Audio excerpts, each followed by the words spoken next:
Daily around Australia, members of a small religious sect gather for prayer, Bible readings or Holy Communion. They're a Christian congregation of simple, God-fearing folk. Very nice people and very, very sincere. People who I think are very genuine in what they believe and what they want to do. These are the exclusive brethren. They believe they're chosen by God, and they long for the rapture, when the saints on earth will be separated from the rest.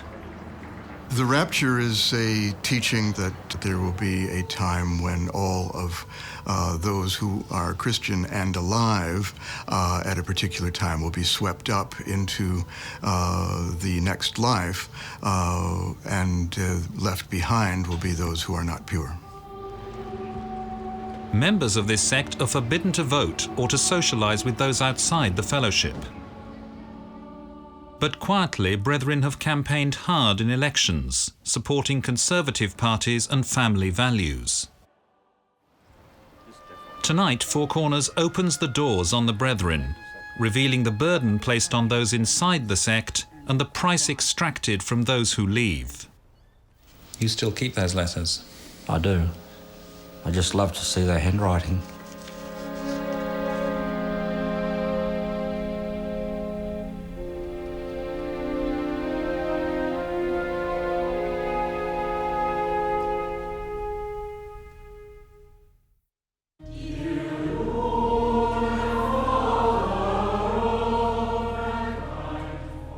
Folded away from the public's gaze in Australia, the exclusive brethren live their daily lives by the scriptures. They say the Bible tells them to separate themselves from evil. Separation, they say, is as old as time itself. The scriptures from beginning to end teach separation. They're a group that take very seriously the need to withdraw from the world and to keep from being tainted with the world. The Brethren claim 40,000 members worldwide, around half of whom live in Australia and New Zealand. The world leader is a Sydney accountant called Bruce Hales. He's known as the Man of God, or the elect vessel. The Man of God is very much a figure of substantial power because he is the ultimate authority on the interpretation of Scripture within the group and plays that role. Brethren families take their lead from the Man of God. They won't send their children to university, and television, radio, personal computers and mobile phones are forbidden. In common with other fundamentalist Christian groups, the Brethren practice excommunication. Anyone who defies the universal leader risks being excommunicated. By disagreeing with the Man of God, you may indeed be engaging in a kind of deviance within the group that the group can't tolerate. And that's what excommunication is about.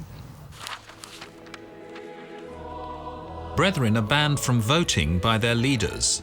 That, though, hasn't stopped the Church from campaigning in elections in several different countries, focusing on family values and a conservative agenda. They've claimed that it's only been individual members, but the material that these individual members have produced in the political arena has been very similar in Australia, New Zealand, Canada, even in the USA. As the Brethren have become politically more visible, Four Corners has been approached by former members concerned that the real story of the sect's family values isn't being told. Get out of here, I'll boot the whole thing over. Four Corners set out to uncover that story, but it wasn't easy. The Brethren wouldn't be interviewed, and their attitude to being filmed is hostile, as we discovered when we were quietly filming in a public Perth street. We just realised that you're a camera crew, so we're just giving you crap. Okay. So who called you up here? Who called you up here? You opposers? Are you supporters? Supporters of what? Hey, just by the way, I'll just warn you in 5 minutes, if you don't get off... Have you got a fear of the government of God? Are you believers? You're threatening us? We are not threatening you. Are you believers? We are not threatening you. You are threatening us. No, we're not threatening you. Yes, you are. What are you doing here, you poor cunt? Yes, you are. Do you believe in God? Do you believe in God? Get a real job. Yes, I do. I do believe in God. Waste your fuel, mate. poor cunts. The Brethren's leaders wouldn't appear on this programme, nor would they allow any families within the church to be filmed or interviewed.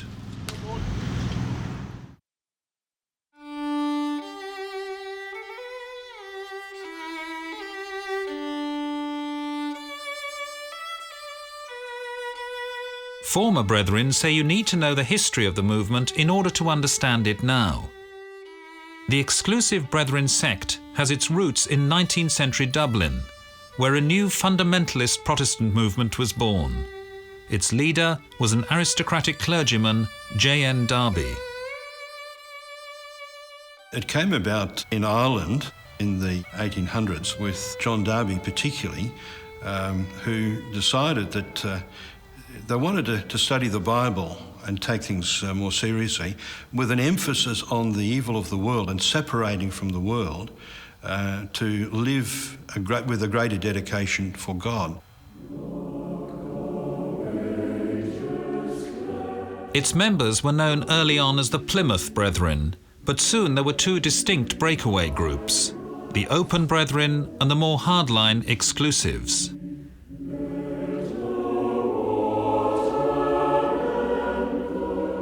Joy Nason grew up in a Brethren household in post-war England. In the early days, I didn't think it was anything very abnormal. Was it good? Was it a loving, close community? Yes. When she was 10, her father decided they should emigrate to Australia.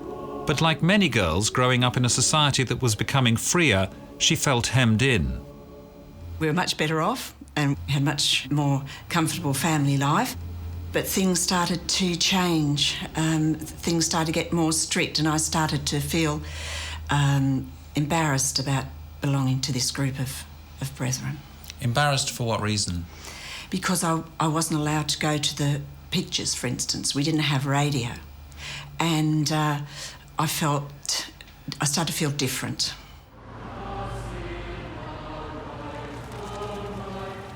Then, as now, women and girls in the church were expected to be subservient to their husbands and fathers. I'll never forget later on, when I was a young married woman, the Brethren coming to me and suggesting that I should only speak 1/10 of what my husband did. In New Zealand, Nairi Thomas also grew up in a Brethren family. It wasn't really until I started school that I realised I was different.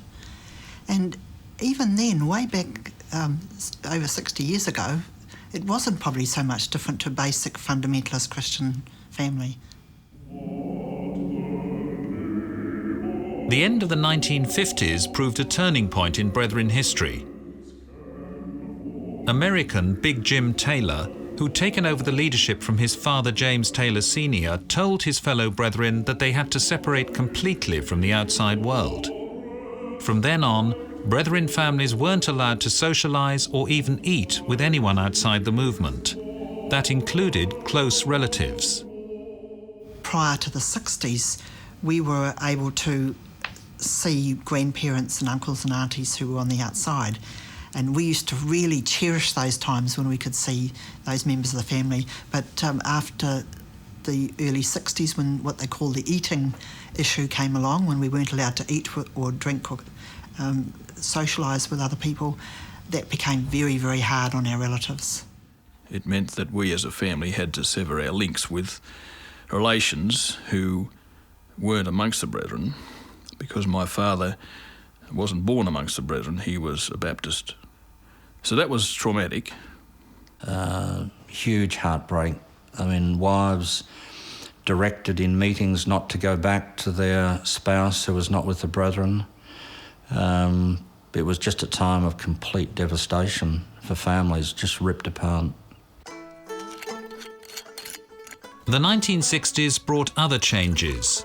The man of God was fond of a drop of whiskey and expected his fellow Brethren to drink it too. Even though the Brethren would not admit this, he was an alcoholic. I can remember being instructed to provide whiskey at meal times when we had visitors, and we had visitors very often. I can remember being forced to drink whiskey because if I didn't, I was hiding something. other eccentric rules were introduced. There's a line in the Bible that says, "Without are the dogs." So someone decided no pets. Sounds just crazy. Well, no one questioned it. That's the point. If they said you had to get rid of your pets, you got rid of your pets. It was also a decade of multiple accusations and mass confessions. Children were shamed in public, as Nari Thomas discovered when she was challenged about her behaviour in front of hundreds of brethren. They came to me because they'd heard that there was something between me and my cousin. And when they asked me if I'd committed fornication, I says, "Oh, yeah, I suppose so," because I knew I'd kissed and cuddled my cousin down in the bushes down behind his house. I was put in my room on my own for several days and just sort of fed through the door until it was my turn to go up in front of the church of probably about 500 or 600 people. And nobody bothered to come and ask me if I knew what they were talking about. And I can laugh about it now, but it wasn't very funny at the time. How old were you then? I was 15, going on 16. So what was it like for a 15-year-old girl being hauled in front of a meeting of several hundred older men and women and grilled, essentially? Very, very frightening, very frightening.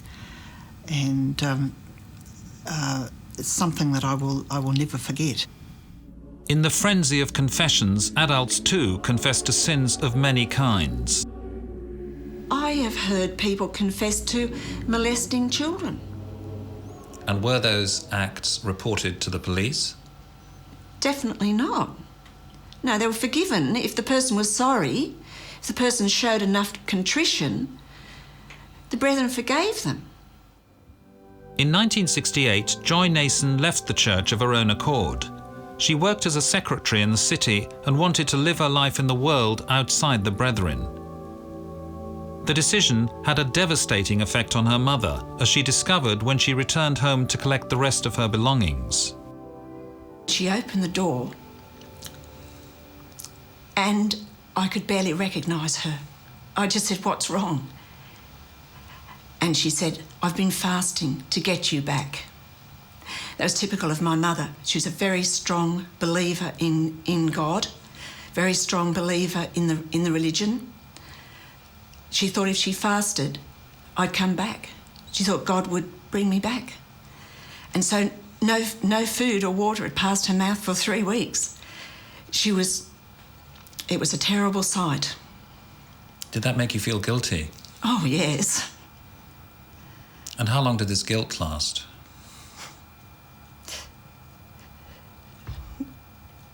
You carry the guilt with you forever.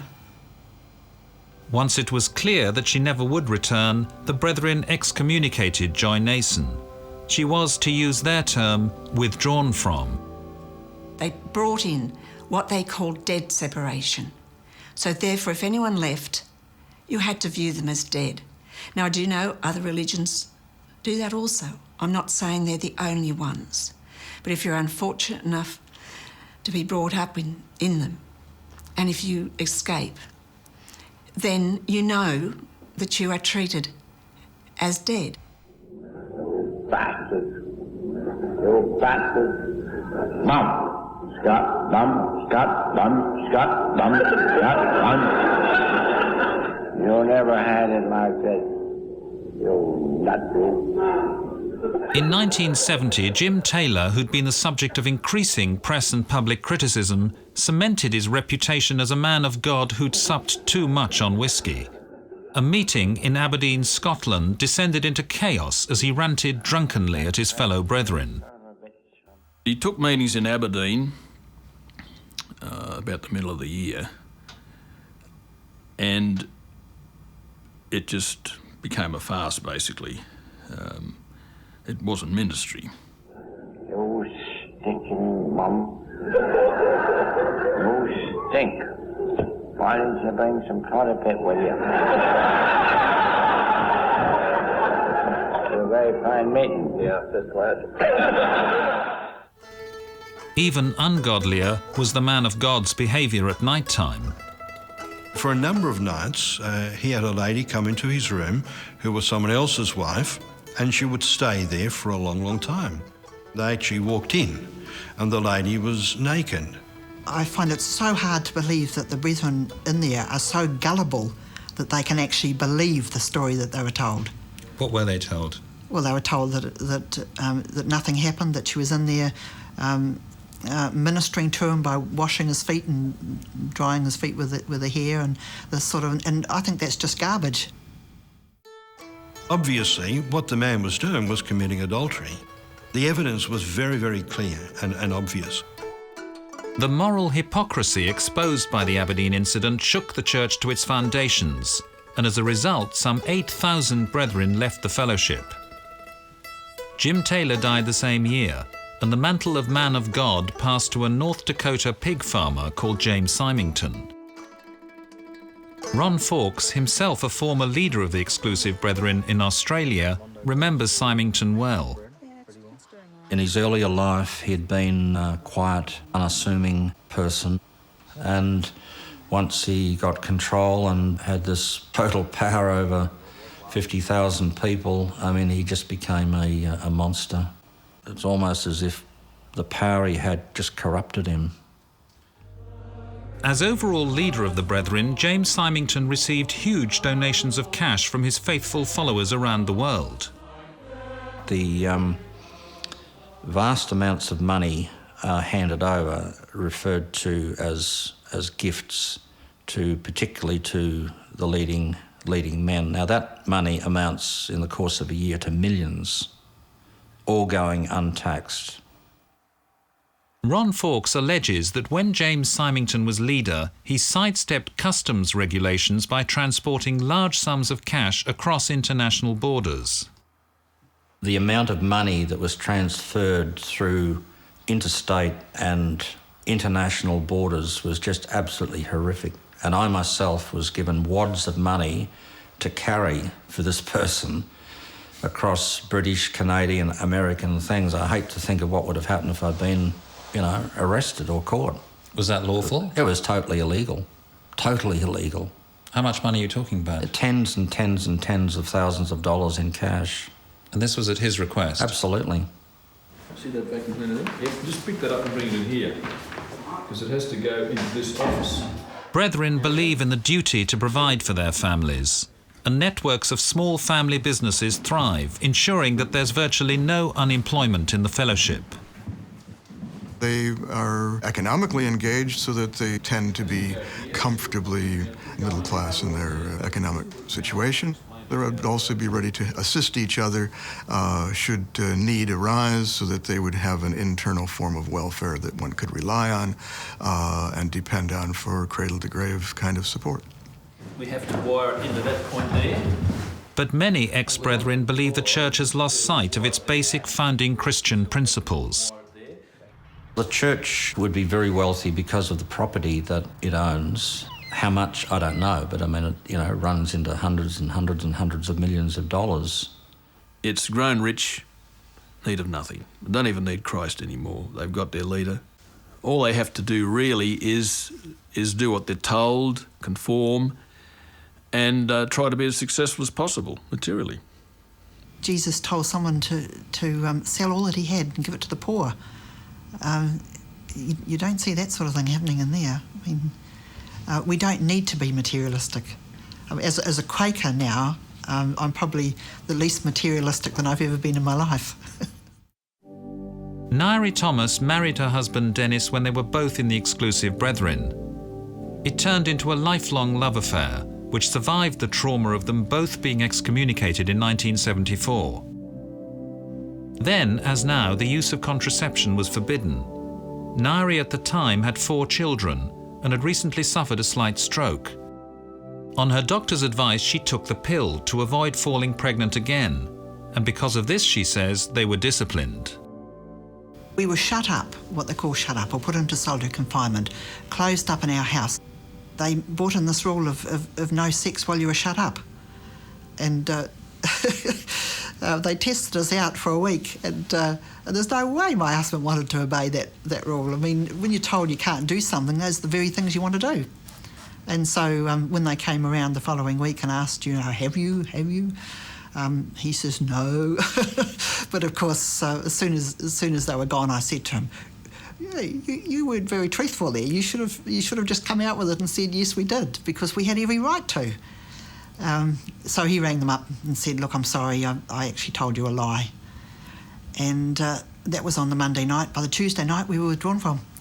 What do you feel now in retrospect about this enormous interrogation you endured and the fact that a lot of it was about your sex life, your very private life? I think it's abuse. I think it's some psychological abuse. Hi, Nairi. How are you? I recognise you straight away. Nairi Thomas wrote a book about her experience called Behind Closed Doors. Joy Nason is sharing her story for the first time. The two women met during the filming of this programme. They belong to a growing band of ex-brethren who support each other in a fellowship outside the fellowship. This support helps many ex-brethren deal with the terror they feel at stepping away from the church. It's known to those who leave as the 3 Fs.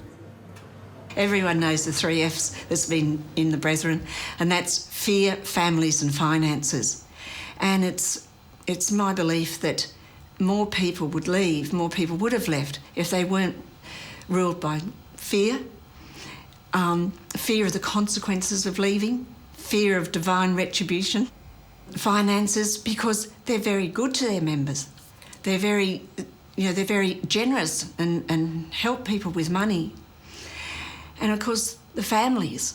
Of course, you're more likely to stay in if you're faced with not ever seeing your family again. Nairi Thomas's family did it tough on the outside. Her 2 older children went to prison, and one of her boys became a father at the age of 15. Her daughter had terrifying nightmares. She thought she was going to hell.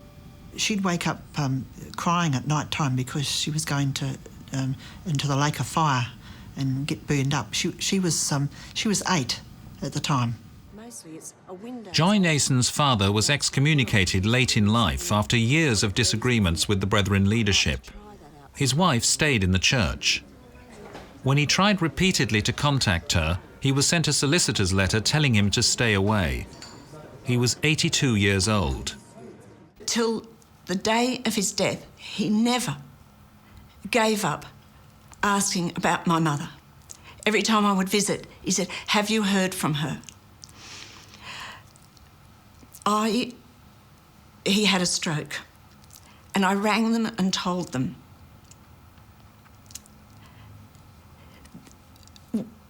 One of them said that he wasn't a Christian, so they didn't have anything to say, and hung up. But as a matter of fact, when he lay there after he'd had the stroke, he was very agitated. He couldn't speak, but the nurses realised he was pointing to his Bible, and they put his Bible in his hand, and he became very peaceful. Whatever his faults, I don't think that he should have been treated like that. And as I walked in the door, after he'd had his stroke, he immediately looked beyond me to the door. I knew he thought that my mother would come and see him, but she didn't. And he died a week later with no reconciliation. The exclusive Brethren told Four Corners, no one is compelled to be in the Brethren fellowship. Children are nurtured, protected and instructed, but finally every individual has to arrive at their own conviction. The believer cannot be other than living in fidelity to his Lord and Master. That some, for their own reasons, have left and become embittered and faithless to the relationship they've entered into shows their supposed conviction was never true. The Brethren's strategy of separation is extreme, isn't it? And the spectrum of separation amongst Christian groups, it is extreme, yes. As the most senior leader in the church in Australia from 1976 to 1984, Ron Fawkes enacted this doctrine. You were involved in excommunicating people, weren't you? Sadly. Tell me about that. There weren't a lot of cases, thankfully. but there were cases where I was involved, and I make no excuse. Indeed, I'm ashamed, totally ashamed of activity that I was engaged in, particularly in the area of custody and access cases, of which I was involved in several. What was your aim in those cases? What were you trying to achieve? The aim was to forbid the person who was excommunicated or not with the brethren to have nothing to do with his own family. Tragically for Ron Fawkes, the worm turned. And in 1984, he himself was excommunicated, he says, for speaking out against the man of God, James Symington. I had a knock on the door saying that we've excommunicated you. You're not to sleep with your wife tonight. I asked the reason for the excommunication. They said, you better find that out, work that out for yourself. I mean, I had a hunch, but that was what I was told. What kind of organisation tells a husband that he can't sleep with his wife? An evil one. Did you agree to it? Did you obey it? Yeah, I did. Why? I did. Because I was just so devastated, so brainwashed, so just so immersed in brethren teaching and theology that I knew if ever I was going to get back, I had to do exactly what I was told. But he didn't get back, and Ron Fawkes had to leave his home, his wife, and his 6 children behind. In a court settlement, he was promised adequate access to his children. One of the elders, who now has passed on, he said that that was there to satisfy the court and that I knew the score. And of course, I did know the score. But you knew that it was a sham? Knew it was a sham, total sham. Because you yourself had participated Absolutely. In similar shams? Exactly. The access never happened. It's this aspect of brethren behaviour that former church members find hardest to reconcile with the fellowship's professed support for family values. I've never seen any of my children for 22 years, except when I knocked on one of the doors of my children and was ordered off the property. How many grandchildren have you got? I don't really know. I think at least 14. Have you ever seen them? No. Like many other brethren fathers who've been excommunicated, Ron Fawkes received letters from his children, but not the letters he was hoping for. I don't blame them for the letters they wrote. They were doing the bidding of others. But to Dad, I do not want to have anything to do at all with you. This is because you're under discipline, and I stand by 2 Timothy 2, which states, everyone who names the name of the Lord withdraw from iniquity. Well, this is very sad, this one, because this is from my eldest son, who is autistic, and no real ability to rationalise. I mean, we were very, very close. He loved me so much, and I loved him. To Dad, I don't want to see you because you're not right and withdrawn from and out of fellowship. Yeah. You still keep those letters? I do. I just love to see their handwriting. This book was produced by the brethren, wasn't it? Yeah, I received it some years ago. I was very grateful for it because for the first time in many, many years I was able to have a look at my children. The thing that upset me actually at the time was the fact that there's no reference to me whatever. Ron Fawkes was soon written out of brethren history. So too was his brother Phil, who says he was expelled from the church on the day he shared a drink and a snack with another person who'd been excommunicated.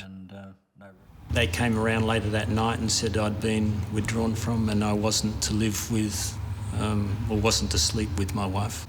We lived like that for a period of about 3 months. I knew that all the time they were seeing my wife during the day. The priest would come while I was at work and would see her and were working on her, children used to let me know. This picture here is of his family, his wife, former wife, and no reference to Philip. When Phil Fawkes went away on a business trip to Sydney, the brethren came and moved his wife and family out of their home in Perth. He returned in the middle of the night to find them gone. Finally, I located them and then turned up at 8 o'clock on the doorstep to see what had gone wrong. That's when my daughters, they got to me at the side window of her bedroom. They followed me down out the side window. They said, "This is not what we wanted. It was done against our will." And they were physically dragged. Looking back on that now, is that acceptable behaviour, to drag your daughters physically out of their home? Oh, it's totally unacceptable. Totally unacceptable. There's certain things that I just have to live with, and I accept, because I've never pursued anything that is going to cause more hurt to my children. I've been through enough. So you haven't gone to court, for example? No. Deliberately? I could have. I've paid the maintenance and done all that sort of thing, but I could not bear to see my children suffer anymore.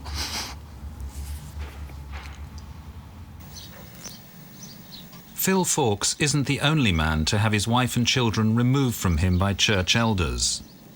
This home video was made in 1992. Selwyn Wallace and his wife Julianne had both been excommunicated.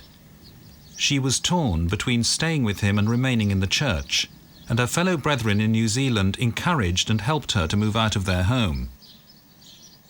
Selwyn Wallace hired a private investigator to film the scene and help him tape phone calls between an elder and his wife. No connection to the truth of words. If some rift in their thinking between good and bad, right and wrong comes up, and there's no resolution to the problem, it'll be inevitable that there'll be a separation. Yeah. What I heard almost immediately was the elders of the church encouraging my wife to separate from me, offering to pay her legal fees, take her to see a lawyer, arrange the meetings, which they did, and telling her that the separation of the marriage was inevitable. After listening to a few tapes, I just decided to keep recording but not to listen to them. I was getting too angry. Selwyn Wallace faced a tough battle to persuade his wife Julianne to leave the brethren with him. He succeeded, but even now Julianne is still too fragile to talk about it. So when 3 church elders came to visit him at work, his anger nearly boiled over.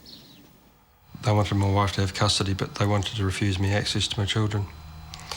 And one of them had the audacity to say to me, "We're giving you the house and the business, now we want the children." So I got my lawyer to send them a letter to tell them that my children weren't for sale.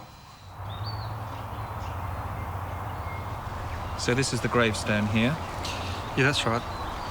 I knew his mother and his brothers in the church, and he was the man that they found hanging from the tree in the grounds of the Exclusive Brethren Church in Perth. The human cost to those who are disciplined and separated is impossible to quantify, but anecdotally the toll of suicides is alarming. My wife's grandfather committed suicide in the church, and my sister's father-in-law, my great-uncle, a first cousin of my mother's, and I know of 2 or 3 others. About 5 years ago, I was asked to carry the coffin of an ex-member that took his own life here in Perth. He was found hanging from a tree in the grounds of the church, the headquarters here in Perth. Selwyn Wallace won his battle against the church elders. He left the fellowship and took his family with him, but not before his wife Julianne had been first rewarded for her loyalty to the brethren and then threatened by an elder when she departed. When she was back in the church, she was getting monetary cash gifts thrown at her left, right and centre. And there was even there was a bank account opened up in somebody else's name because she was accepting welfare payments. But when Julianne told the brethren she couldn't separate from her husband, she received a dire warning. The church in Auckland said to her, if you don't return to the church, one of your children might die. It'll be God's punishment, or it'll be God speaking to you. He'll speak to you through one of your children. And then, yeah, just about 4.5 years ago that we did lose our oldest son, James. He died at the age of 17 in his sleep, and we believe it was cardiac arrhythmia. Did your wife believe that that threat had been carried out? Yeah, at first she didn't, but then as parents going through the loss of a child, doesn't matter how strong you are, I guess it weakens your mind, and it certainly played on her mind. I guess it played on mine too for a while, and I ended up having to seek medical assistance for her.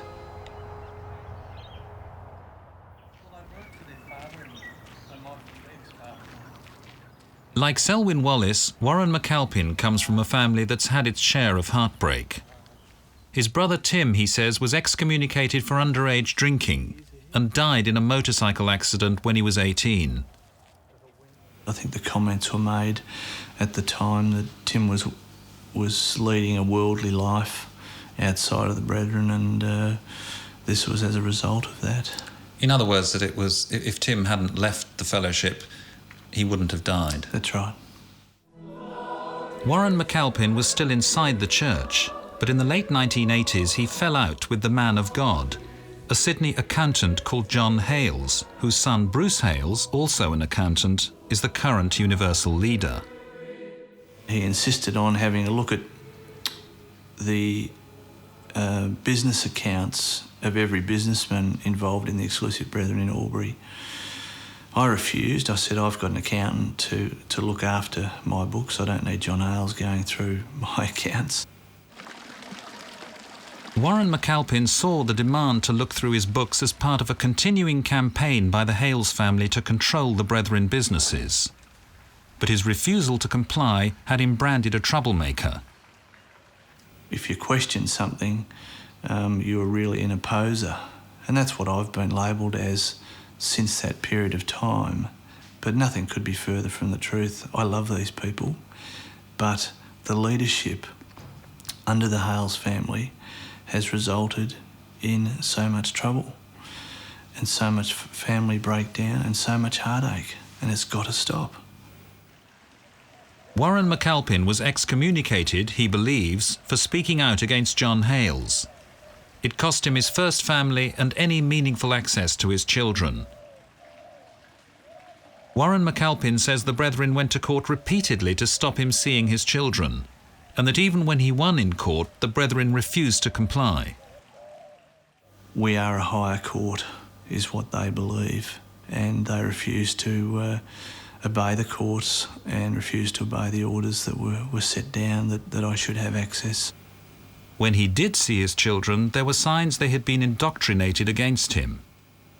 One of my boys, earlier on, when he was about 5 or 6, came to the door and spat at me and called me the devil. I now know that that was not what he was thinking, as far as a hatred towards his dad. Later, like Ron Fawkes before him, his sons wrote to him. It was 2 registered letters from Jeremy and Richard, and I think they were 8 and 7 at the time. Just read me a few sentences from one of those letters. I never want to come with you again. I am 8.5 now, and I am standing on my own 2 feet before Jesus. Warren McAlpin is still estranged from his sons, but he did see them one more time. They were in their 20s, some 15 years later, but the love of a dad for his kids and the love of kids for their dad never ceases. It's there as strong as the day when they took the children away. Both boys hugged me and said, Dad, you don't have any bad feelings against us, do you? And I said, no, I don't have any feelings. In fact, I don't hate the brethren for what they've done, but certainly I don't hold any hard feelings towards you two boys whatsoever. Most of those who've left the fellowship have continued to maintain their strong Christian beliefs. For Warren McAlpin, it involved a fresh conversion to a different kind of Christianity. It didn't involve any accountant from Sydney or a pig farmer from America or a whiskey-drinking alcoholic from New York. It involved a transaction personally with Christ, and that's what I took up.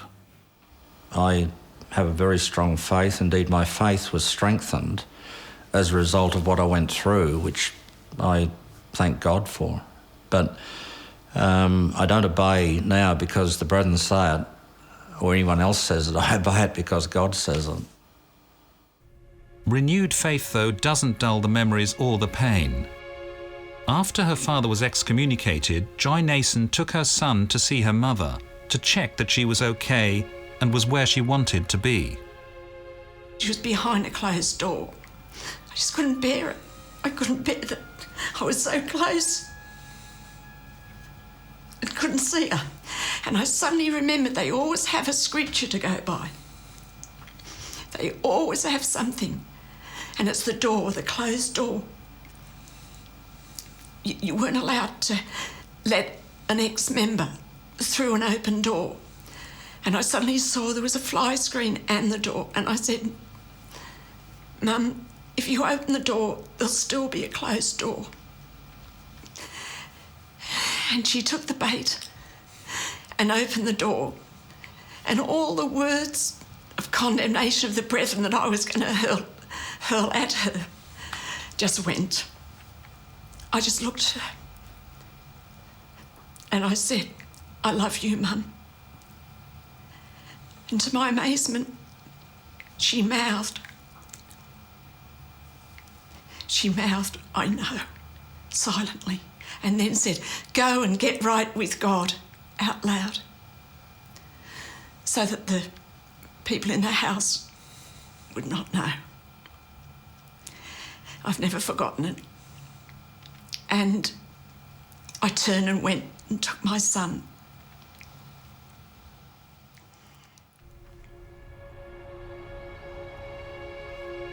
These people claim to represent Christianity in its purest form.